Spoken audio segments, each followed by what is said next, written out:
Welcome to True North Media Company. I'm your host, Beth Merrick. Today's date is May 18th, 2025. As I sit down with my cup of tea and I'm reflecting over the last few years of experiences and traveling, also some local connections, that the most important thought that comes to mind is that it's lovely to have a great local community of friends or people who share similar interests.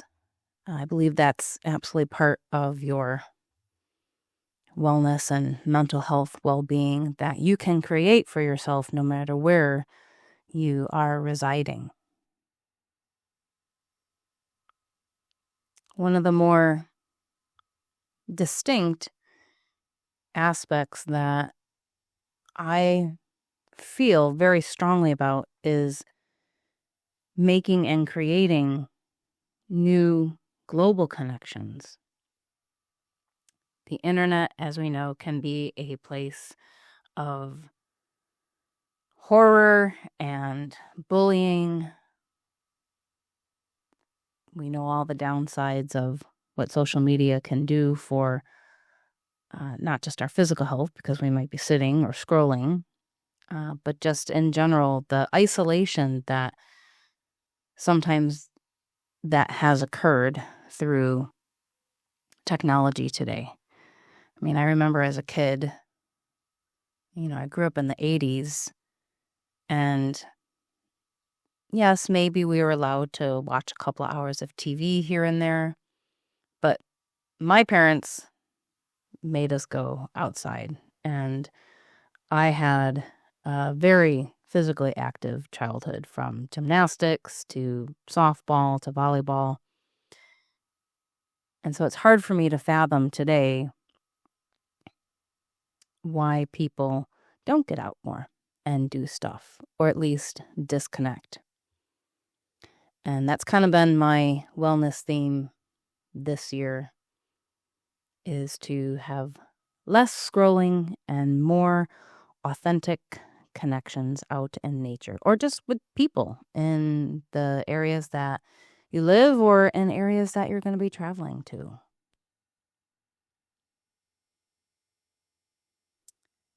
So let's talk about the importance of global connections. There is something to be said about coming together with like-minded individuals as a group, whether it be for music and concerts, for foodie type of adventures. I will say that living near the city of Chicago, I live on the south side of Chicago in the suburban area. So I can't really say that I'm from Chicago. There was a time that I used to live on the north side of Chicago, but in general, you get the gist of what I'm saying. Being by Chicago, I am very aware that I have access to many multicultural experiences at my footsteps, where I know sometimes in places that you live, you have to travel 3-5 hours to go and have that experience, or even just hop on a plane to go to another country. And I wouldn't say that I've become obsessed with having more connections and experiences outside of the United States of America. But honestly, over the last 5 years, that's kind of been my goal. If you have been following this podcast series, you can take a peek back at a few of the folks that I got to make some connections with over the last couple years. Last episode, we got to have on Midgard Adventures from Iceland. They're an outfitter on the south coast that offer eco-friendly and very unique tours into Thorksmuk National Park. Last March in 2024, I was lucky enough to take almost a week's-long trip from up to Anchorage, Alaska, and then take the railroad up to Fairbanks. And if you've ever been to Alaska in any season, you can absolutely see how beautiful and extensive the state of Alaska is. Of course, there are some areas that are hard to get into depending on the season. A lot of places, surprisingly, in Alaska, you need a plane to fly into. And a very unique experience that I got to have when I was up there was to take some dog sledding ride with Keaton of Stargazer's racing team. And let's take a listen now to Keaton as he explains about all the dogs and the positions that are needed to run a dog mushing team. Go in excess of 20 miles per hour, but we try to keep that nice, smooth marathon pace of about 7 to 10 miles per hour. That's the speed that they can maintain for that 300-mile race like we just completed, or that 1,000-mile race like the Iditarod, which is our goal for next year. Oh, nice. Oh, you got goals. We do. So behind them we have Pepper, along with Levi. Buddy. And these guys are in the swing position. They're essentially the co-pilots of the team. They're listening to those verbal commands as well, but not paying attention quite as much as these lead dogs are. Their main job is to keep the team nice and wide when we enter into a turn, so that the rest of the team behind them in that sled especially can make it through that turn. Then back here we have Goblin. He loves gloves and jumping up, so Yeah, you I guys can are tell. forewarned. You're so handsome. Behind him, we have so Cyber and handsome. Perry, and these three guys are in the team position. So this is just a 9-dog team, but if you got 8, 10, 12, 14, 16 dogs, all those middle positions are known as team positions. And these guys have the least amount of responsibility in the sled dog team. They're not thinking as much as those front four. They're not pulling as much as the rear dogs. They're almost resting as they're going down trail. Get back here. We have Bridget and Bear. And these guys are in the wheel position. We're gonna go, buddy. He never wants to stop. We're gonna go, I promise. Okay? Okay. And these guys are the powerhouse of the team. This is the most physically demanding position in the sled dog team. They're closest to the sleds. They're actually doing the majority of the pulling compared to the dogs up front. They're the guys that are getting us going. They're the guys that are pulling us up. So this is the most demanding position, physically demanding position. That lead dog spot, again, is the most mentally demanding position. And that's why it's nice to have a long line where we have a bunch of dogs in the team position where we actually rotate these guys out and keep the team as well rested and even keel as possible. Well, these guys are definitely ready to go. So if you guys are ready to go, all right. And we got to chatting about, his experience of spending some time doing tours in Denali National Park and making the transition with his now wife, Erica. They live in a dry cabin area of Fairbanks, and I actually got to sit down this weekend and chat with him.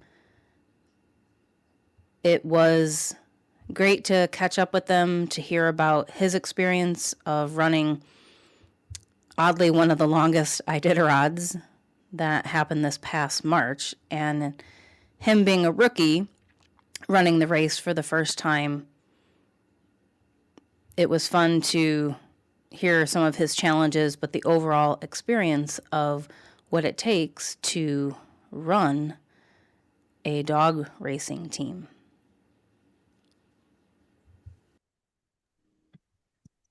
Can you hear us now? See us? Yeah.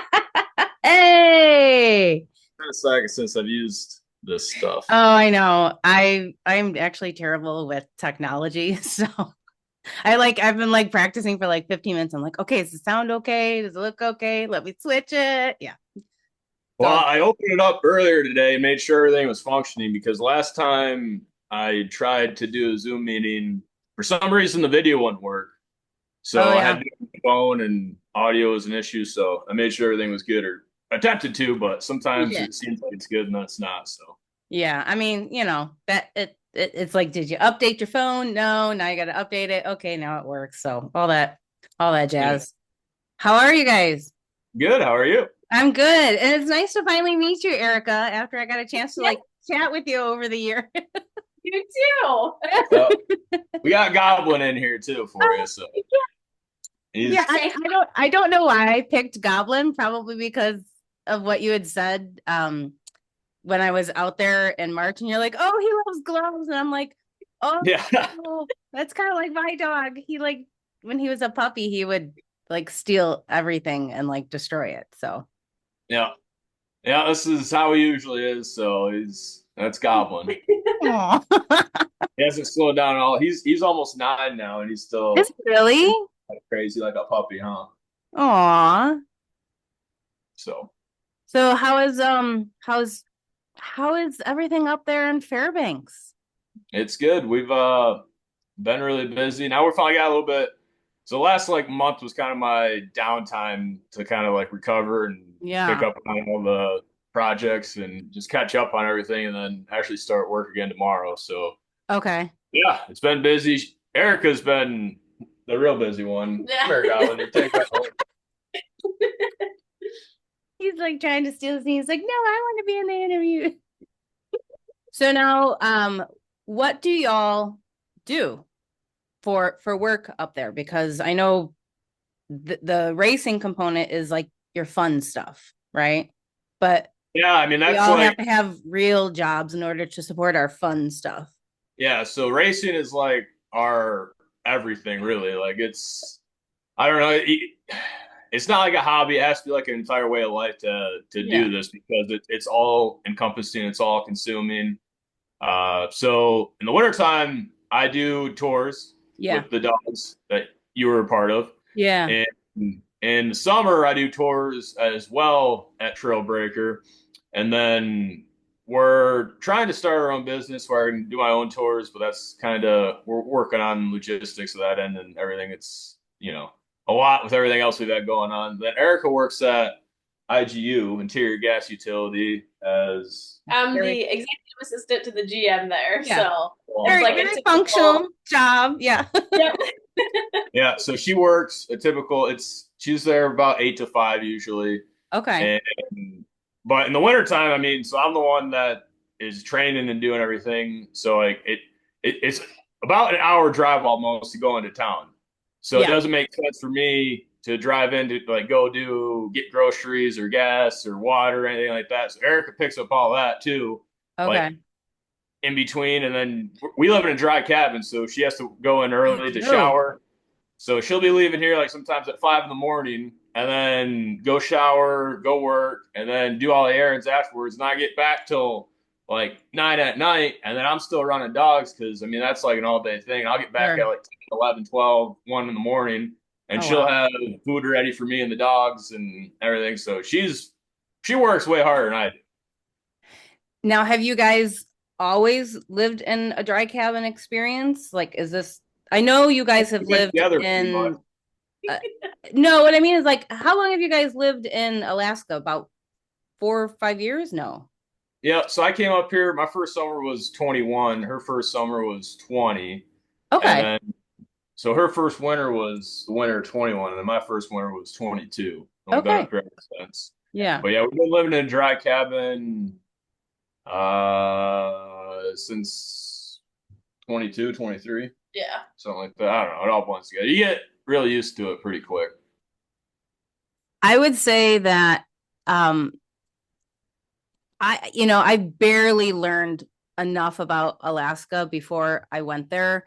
And Yeah. even just like just the train experience that we took from Anchorage up to Fairbanks, and we picked up some folks. I forget what stop it was, but the conductor was like, well, this is a flag stop. So if Yep. someone's out here, this is, and we talked to people and they kind of described, I don't know what the right term is, but for people who basically live away from city life, Yep. it's just that's you either grew up that way, that's how you were raised, or it's the choice to live far away from people, which I kind of totally understand. Yeah, I mean it's a mix of all that for sure. Yeah. Because the train was my first introduction to Alaska as well. So I flew into Okay. Anchorage, never been here before, and took the train up to Denali. And Uh, the flag stop, that was my first time experiencing that. But that's kind of like how it used to be everywhere where there was trains. You just flag it down. So that's kind of like a continuation of that, yeah. which Alaska is good for that in many different ways because it's kind of, I mean, it's close to the past as you can get, really, Right. in some ways. I mean, if you want to go live however you want to live, you can come and do that up here. I Yeah. mean, we bought this property solely because of the trail access and the trails Okay. for running dogs. That was the priority. That was the goal. That was everything. Yeah. And so we're off grid. So we got a generator and solar panels producing our electricity to do this right That's now. We got awesome. Starlink, and yeah, we haul water, and it's just a normal way of life for us now because we get so used to it and we do it day in and day out. But yeah, it's not how we were born and raised. No. Yeah. Well, you're from what, Midland, Michigan? Yep. Yep. Erica, where are you from originally? I'm from a little town called Shakora, Pennsylvania. It's near Pittsburgh. Okay. So you're New England, so to speak. Yeah. You're a New Englander. Yeah. Now, do they get a lot of opportunities to come out and visit you outside of race season, or do they only come out when you're doing a big race? Well, her dad has been up here pretty much every summer that we've been up here. That she's been up here Yeah. helping us with the cabin and anything and everything. And then, yeah, my family, so they came up here. My mom came up my first summer up here. We went halibut fishing. So that was her first time in Alaska as well. Oh, And nice. then the rest of my family really came up here for the first time a year ago because we got married. Our 1 year anniversary is actually tomorrow. So, so that was, yeah. Oh, it's perfect. I love it. Yeah, so that Well, was thank you the for first taking time. up Like, your weekend. we don't really have a whole lot planned. Still, it's still something big to celebrate. Yep, no, it is for sure. Yeah. So, Oh. So I do want to specifically ask Erica a question because Yeah. a lot of sporting events or sporting genres, they're male led, right? And so my first question, which I had written to you guys, was what is the experience of being a woman musher? And then also, how would you say the profession is or is changing for women to enter into it? Yeah. So mushing is one of those things that I really enjoy because as the musher, it's very like a gender neutral sport. Because Okay. really the athletes are the dogs. And as the musher, as long as you're just a good coach and you know how to work well with the dogs, you can succeed 100 times over. I think as a woman, I'm a lot more emotional. So I definitely have to be more conscious out on the trail because the dogs pick up on whatever I am feeling. If I am nervous, if I'm anxious, they get nervous and anxious. And Okay. so Keaton is a lot better at like, we tackle the task at hand in front of us. And then I'm like overanalyzing and like, oh, how do we do this? What if we get into this situation? And so he's really taught me like, nope, just the dogs know what they're doing. Just let them handle it. And so for myself, it's managing those emotions and how much I actually express those and being more confident. So I think for me personally, that's kind of the differences that I've seen.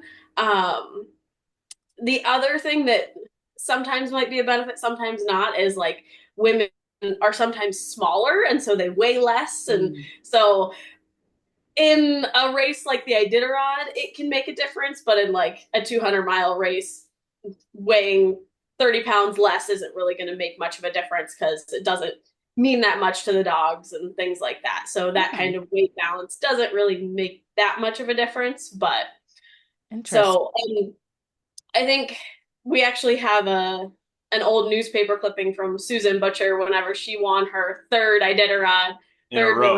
row. She was the first musher to ever win 3 consecutive Iditarods. Yep. Yeah, And that's so amazing. having that is just like really inspiring, and thinking about like Livy and all the other women that kind of pioneered, pioneered women being in mushing. And we've watched a lot of the old Iditarod documentaries, and Oh. hearing them talk about like as a woman like fighting their way into this male dominated sport, and how successful they were able to be is just really inspiring. And I think nowadays it's a lot easier of if you have a passion to work for dogs and go out in the middle of the wilderness for days on end, then you're able to do it. Yeah.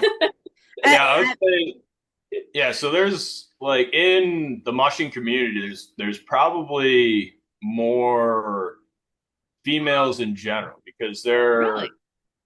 like maybe not as racers, but just as Oh. mushers, handlers, everything like that, because Okay. they're just tend to, I don't know if they like being around animals a lot more than most males or how that works, but like you go into any kennel, like the handlers for the most part are usually women.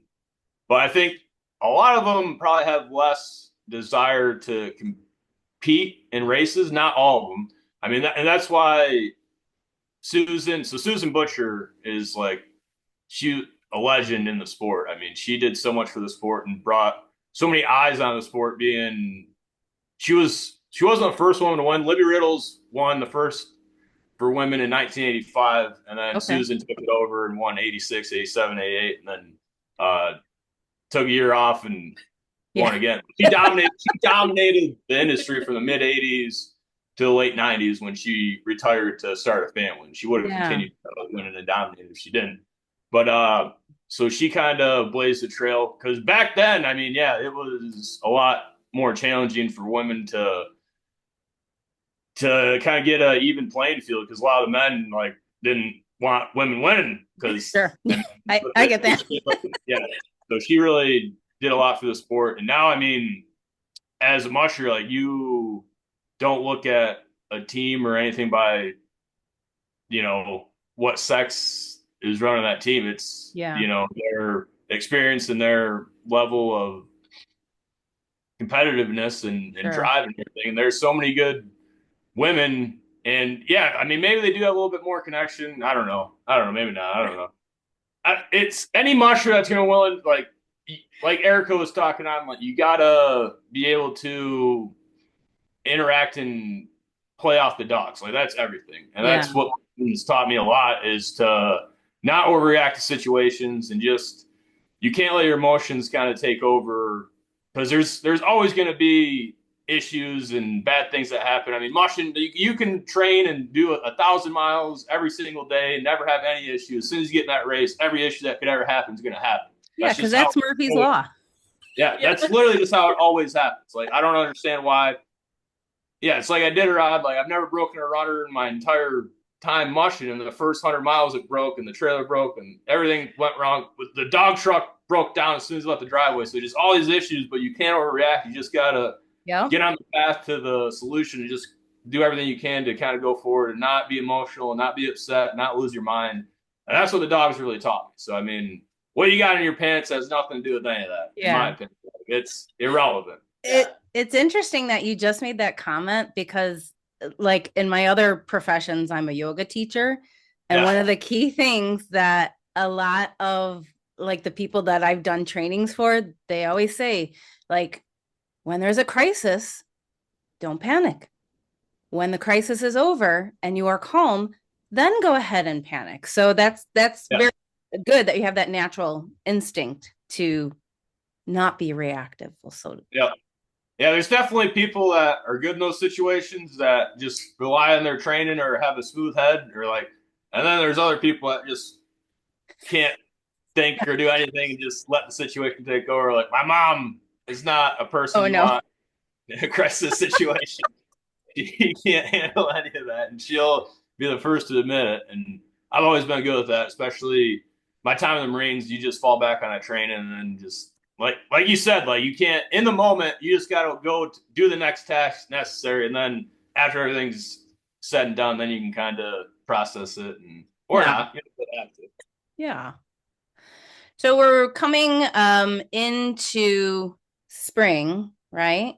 What does your typical summer now look like that you've settled and you're Yeah, so summer is really just as crazy as winter for us. Okay. Last summer, this cabin that we're in right now, we spent all summer building so we could move into it. We were living in an RV that we had on the property while we were Okay. building. And for me, I got to work as much as I can to get as much funds as possible to pay for what we do in the winter because it's absolutely insane. And then in Alaska in general, like the summer comes and goes very, very quickly. So every project you got to do outside, you got to accomplish within that short amount of time. So that's why last summer we were working so hard in the cabin to get it done before the snow starts flying. This year we got a big trail that we got to put in to access the lower trails where we're at because last winter we were using the road to access trails, which is not ideal because it gets plowed and it's downhill both ways.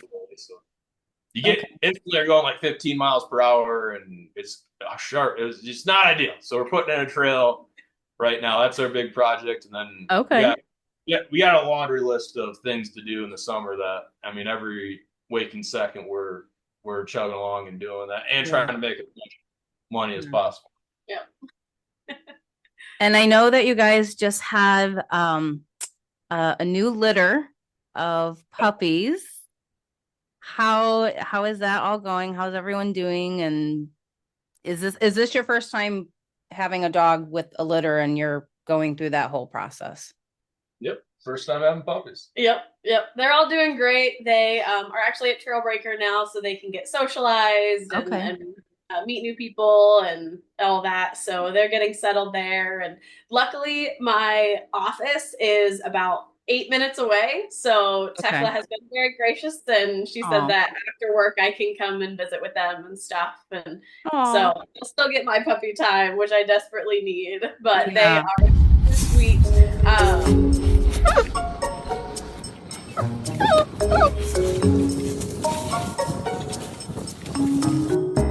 You're listening to True North Podcast, Episode 4, where we talk about building global communities and staying connected to real people's stories. Keaton and Erica, they live in Fairbanks, Alaska. Back in March of 2024, I had the opportunity to actually do a trail run with them on their sled with their two dogs that did lead and win the Iditarod, Miss Y and Rambo. Super, super sweet dogs. So it'll be interesting to see what they do with the new litter of puppies. I don't know how long it takes for a litter to then eventually get customized and then actually start to run races. So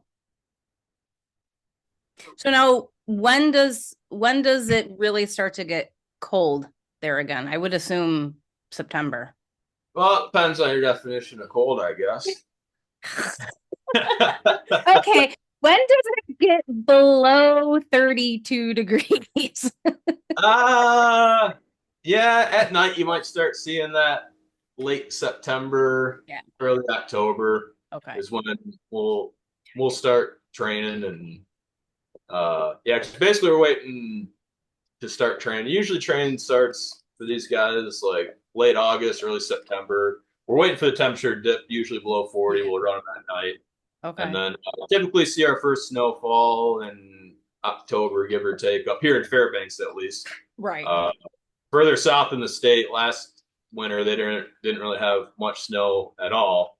That's why we had to reroute the Iditarod. So he's just like, no, he's just like, I want some love. Yeah, I was listening and watching some of your other interviews and podcasts that you were doing with some of the other, folks. And I think when Erica was doing the Q&A, you had Miss Y and Rambo there, and Yep. she is a ham.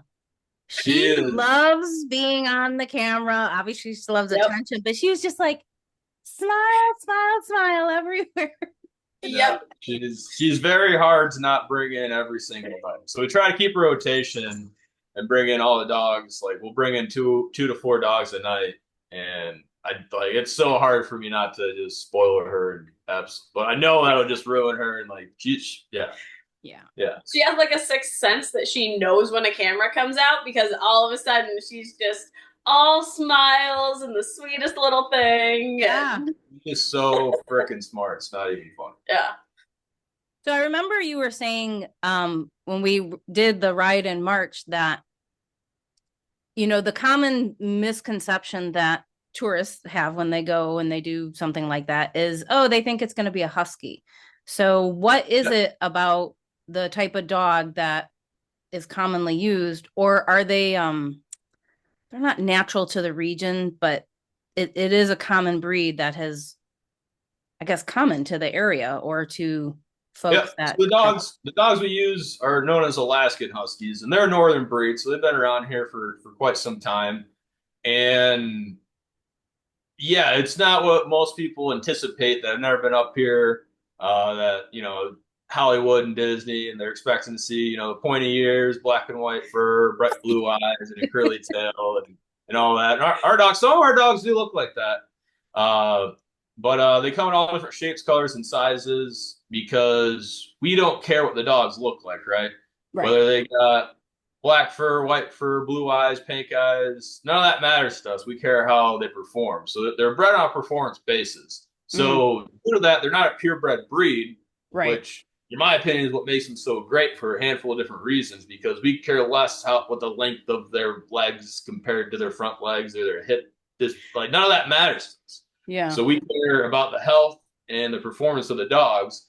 So due to that, the main benefit of that is their genetics stay extremely vast because you don't have this narrow genetic mixing. It's extremely vast, so that keeps the dogs extremely healthy compared to a lot of other breeds because the genetics are so vast. The lifestyle that the dogs live is extremely healthy as well. They're extremely active. They eat better than most people, better than we do. We spend way more money on dog food than our food for sure. I do the same with my dog. Yeah.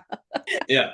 So due to their genetics, their diet and exercise, the average lifespan of the Alaskan Huskies are typically between 16 and 18 years of age because they're extremely healthy. I mean, like I said, Goblin running around, he's 9. He's not slowing down at all. Same thing with Rambo. He's 9 as well and ran the entire Iditarod. Is he really? He's oh my gosh. Yeah. That's wild. So they're just the best dog. I mean, obviously I'm extremely biased, I'm sure. Right. But I mean, their personality, their demeanor, their intelligence, their ability to perform just is unparalleled to any other breed. Yeah. So you guys have, what is it, 21 dogs now in your team? So we got 21 dogs and then now 4 puppies. So 25. Yep. They're the mascots right now until they get to a certain age. I mean, what is the average of racing teams? Do you feel like they want to amass a large amount of dogs for the team, or do you feel that that's not a good route to take as far as upkeep and finances and just vet bills and stuff like that? Yeah, so the business model has definitely changed a lot from Susan's time when she was dominating the sport. She sometimes I'm sure would have over 100 dogs, and it would just have not only that depth for the team, but also different stages of developmental processes to kind of mend this whole competitive 16 to 20 dogs back then that they were going to take to the starting line. Nowadays, you still see a lot of competitive teams with 40 plus dogs. There might still be a couple kennels that have 100 plus dogs, but financially it's really not viable for us. I mean, we can't really afford 21 dogs. I mean, it's just financially, this makes no sense. I mean, I get it. Like I said before, I mean, I got a degree in finance, and this is absolutely insane to do this. But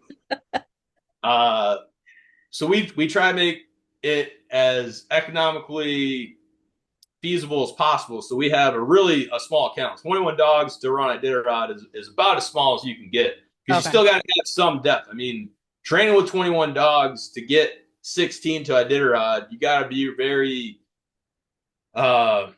cautious about your training schedule. You can't really push too hard because you don't really have that much of a depth. I think we really kind of want to get probably a few more dogs and have, I think, set at 24, because then that gives us a little bit more depth, but keeps us kind of similar cost-wise to a certain degree. Yeah.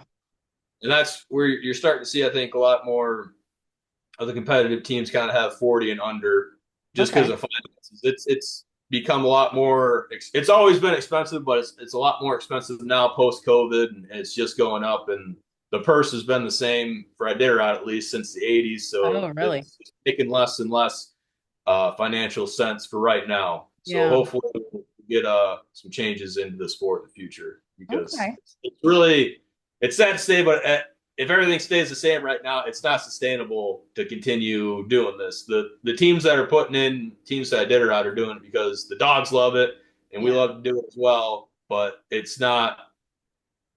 doesn't make sense to do it financially. Or really.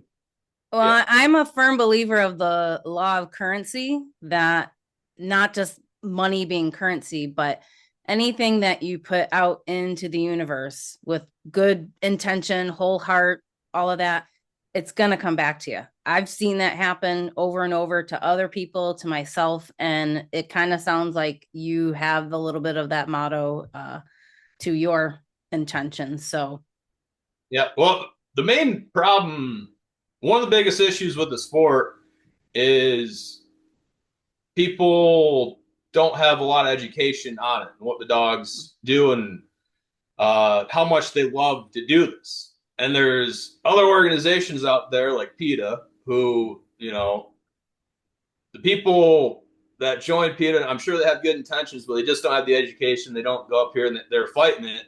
And mush has been around for so long and continues to be around. I mean, if there was anything to hide, it would not be around anymore, because it would have been, there would have been massive issues. But the dogs love to do this. It's what they were born and bred to do. I got a picture of my team on top of Eagle Summit. Every dog is smiling ear to ear because they're so excited after climbing, a pretty challenging hill. So it's just, I don't know. There's nothing like being out there with the team and seeing them perform and just doing it day in and day out is so great. And I just wish more people understood that is really the issue, because that's the main reason there's most companies don't want to touch it anymore, because of people and organizations like PETA that are fighting it, and they just I don't want to touch that at all. So that's one of the big issues for the finances as well, is there's not the corporate sponsors that there used to be. I mean, you even 10 years ago, you look at an Iditarod documentary and there'd be, Cabela's and Eddie Bauer and, Taco Bell and all these other sponsors. It's hard to get those sponsors or really any sponsors, minus, dog sponsorship programs with people who have seen it, understand it, been there, and have followed us and understand that, the dogs love doing this. But I think you guys do.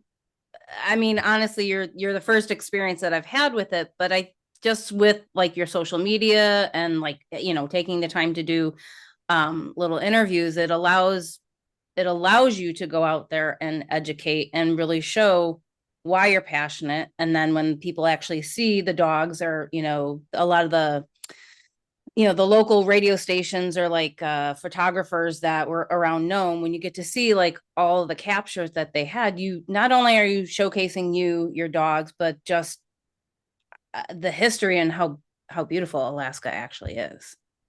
Yeah. I mean, I try to be an ambassador for the sport as much as possible. So again, in the summer, I do tours for Trailbreaker, and we have the cruise lines come in there, and we'll get sometimes 50 guests. And my goal is to educate them and excite them about the sport and the dogs as much as possible. And I mean, I would do that for free just because I have an issue ending the tours.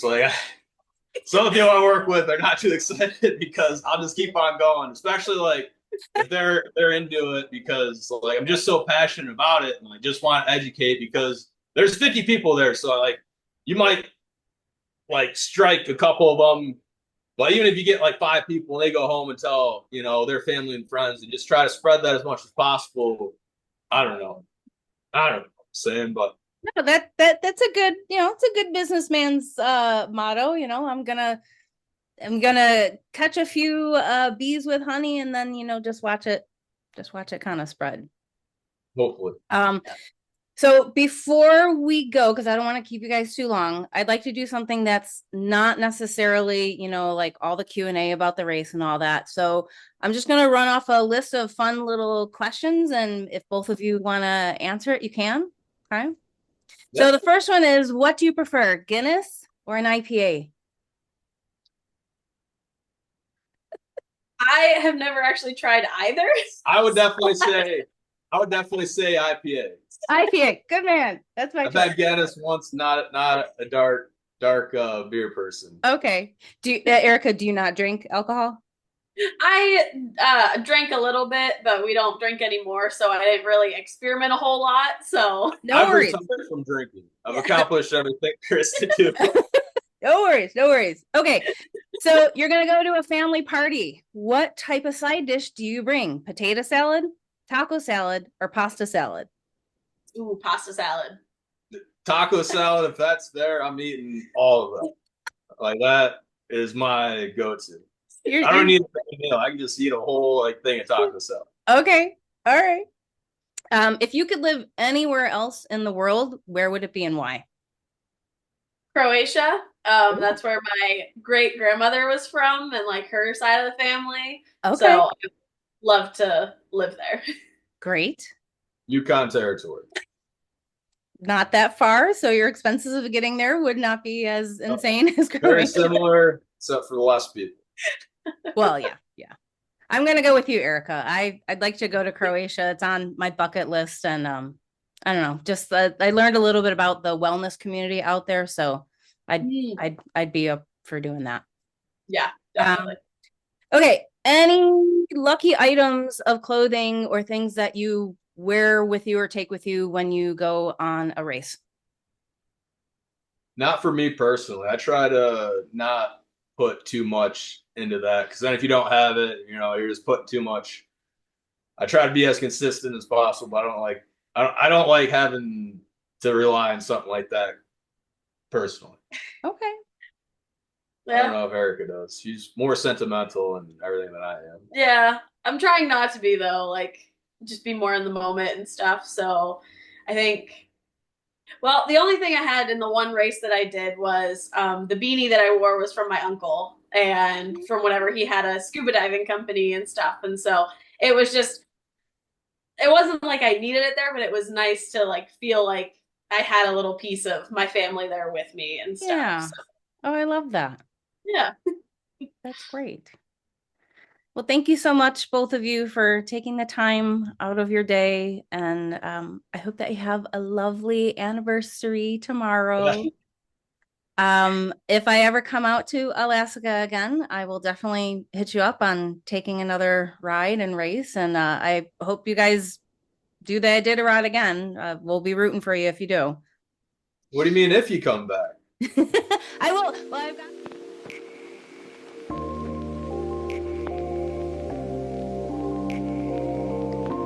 Thanks for listening to that interview with Stargazers Racing Team, Keaton and Erica from Fairbanks, Alaska. As we start to wrap up episode 4 and thinking about how can you build a global community of friends. Maybe global is challenging for you to get out and about and travel, but there is the option of keeping connections alive, whether it be through texting, through all the various apps, WhatsApp, and of course, in general. That is the positive side of the internet these days. I always try to see the good in the world and the goodness of people. And just recently this week, a bunch of my friends that I know from our local music fan base, we all have a Irish singer, Dermot Kennedy, that we love to go to concerts anytime that we can get the tickets. There was a lot of frenzy this week over pre-sale and dealing with StubHub bots, and it's really nice just to see that community come together to try to help each other out for those that did not get access to buying tickets or pre-sale. And the notion of keeping community, I think, is a really good theme to maintain this year, especially in all of the insanity and craziness that is present in the world. It's hard sometimes to just focus in on all of the negative, and this is where you gotta be able to hold on to a little bit of light, whether you make that light yourself or whether you find it in other people. So I'm going to take the time to wrap up this episode 4 on our podcast today. And if I ever see you out on the road, please say hello. Enjoy your holiday weekend for those of you that are in the States and heading into Memorial Day weekend. Be safe, be kind, and remember, you get what you shine your light on. Cheers, everyone.